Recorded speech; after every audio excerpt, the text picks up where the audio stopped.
Alors, il se passe quelque chose en ce moment dans le foot européen. On a vraiment l'impression que les cartes sont en train d'être complètement redistribuées. Les puissances d'hier ne sont plus forcément celles de demain, et aujourd'hui, on va décrypter ensemble ce grand chamboulement.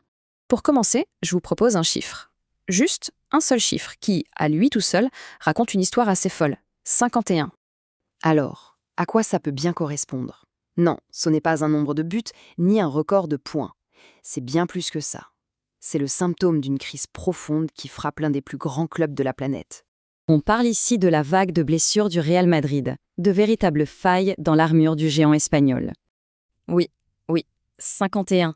C'est bien le nombre de blessures que les joueurs du Real Madrid ont subies juste cette saison. C'est tout simplement ahurissant. Et la dernière victime en date, c'est leur gardien star, Thibaut Courtois, qui est maintenant sur la touche pour près de 2 mois. Et pour qu'on se rende bien compte de l'ampleur du truc, il n'y a que 5 joueurs, 5 dans tout l'effectif qui n'ont pas été blessés. C'est fou. On peut légitimement se demander comment une équipe peut rester compétitive dans ces conditions, surtout quand les matchs les plus importants de la saison approchent à grands pas. Mais voilà, pendant que Madrid est dans le dur, son éternel rival, lui, est sur un petit nuage. C'est la série record du FC Barcelone, l'ascension spectaculaire du concurrent de toujours. Le contraste est saisissant. On oublie les blessures, on parle de buts. Le Barça, 124 buts en seulement 45 matchs cette saison. C'est une vraie machine de guerre offensive. Et qui est-ce qu'on retrouve à la pointe de cette machine? Un certain Robert Lewandowski. Il vient tout juste de dépasser la barre des 700 buts en carrière. 714 pour être exact. Ça fait de lui le 3e meilleur buteur en activité de la planète. Rien que ça. Donc, en gros, on a une Liga à 2 visages cette année. D'un côté, un club qui gère une crise monumentale, de l'autre, une équipe qui explose tous les records. C'est vraiment le jour et la nuit. Et le plus impressionnant dans tout ça, c'est que ce succès ne repose pas que sur les joueurs d'expérience. Pas du tout. Il y a une nouvelle génération de talents qui est en train de tout casser. On pense à des pépites comme Lamine Yamal, qui pulvérise déjà des records de précocité qui appartenaient à Kylian Mbappé. Mais attention, ce duel au sommet en Espagne, c'est peut-être juste la partie visible de l'iceberg. Ça pourrait être le symptôme d'un phénomène bien plus large, d'un changement de pouvoir entre les championnats.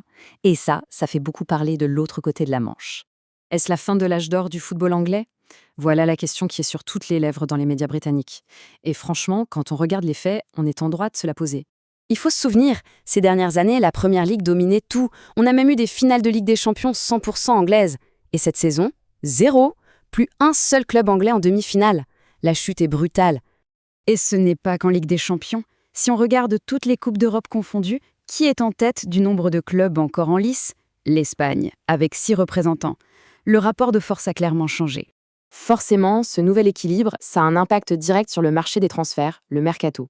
Les cartes sont rebattues et on pourrait bien voir de très grands noms changer d'air cet été. Prenons un exemple concret, Bernardo Silva, un des piliers de Manchester City, un joueur incroyable de Première Ligue.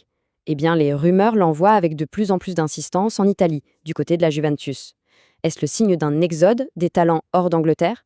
Un autre dossier très chaud, c'est celui de Marcus Rashford. Là, la position de Manchester United est hyper claire, c'est ce qu'ils appellent « vente ou retour ». En gros, ils ont dit au FC Barcelone, soit vous payez le montant convenu pour le transfert, soit il rentre à la maison. Fini de discuter. On est donc en plein bras de fer. Le Barça essaye de trouver une solution, de négocier un prix plus bas, peut-être un nouveau prêt, mais Manchester United reste inflexible. Du coup, l'avenir du joueur est complètement dans le flou. Bon, avec toutes ces batailles pour les titres collectifs, on en oublierait presque les récompenses individuelles. La question se pose, qui va être couronné meilleur joueur de la saison dans les grands championnats? Si on regarde en Angleterre, par exemple, le prestigieux journal The Times a sorti son top 5. Et ce qui saute aux yeux, c'est qu'il est rempli de joueurs d'Arsenal. Ça montre bien leur excellente saison sur la scène nationale, même si ça a été plus décevant en Europe. Alors, si on met tout ça bout à bout, un géant espagnol qui s'effondre, son rival qui attend des sommets, la Première Ligue qui perd de sa superbe et un mercato qui s'emballe.